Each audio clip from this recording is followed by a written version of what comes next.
Disons-le tout net, sans la racine carrée, il n'y aurait pas de carré, pas d'origami, pas de courant électrique, pas d'appareil photo, pas d'arbre, pas de diagonale dans un carré. Et bien d'autres choses encore. La première racine carrée apparaît pour la première fois sur une tablette en Mésopotamie vers approximativement moins 1700 avant Jésus-Christ.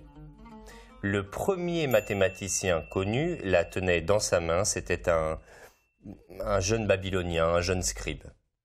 À l'école babylonienne, un beau jour, quelqu'un lui dit « Extrais la racine !» D'accord, mais la racine, qu'est-ce que c'est?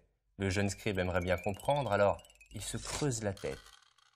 Extrait la racine carrée. Il faudrait donc extraire quelque chose, un nombre certainement, mais d'où?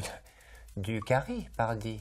Un carré, une racine carrée, c'est une racine qui est carrée ou c'est la racine d'un carré? On aurait donc aplati la tête d'un carré pour une racine pour qu'elle devienne carrée avec une pelle. La pelle du carré, sauf que la racine du carré, ça change rien. Donc c'est l'œuf ou c'est la poule? Je sais, racine carrée, il y a carré. Alors je sais qu'un carré, c'est le nombre multiplié par lui-même. 2 fois 2 égale 4. 4, c'est un beau carré, 4. Le carré de 2, c'est 4. La racine carrée de 2, non, c'est pas 1. Donc racine de 2, je recommence. Ça fait 1, virgule, je trouve 4, je trouve 2, je trouve 1. Ça s'arrête jamais. Oh.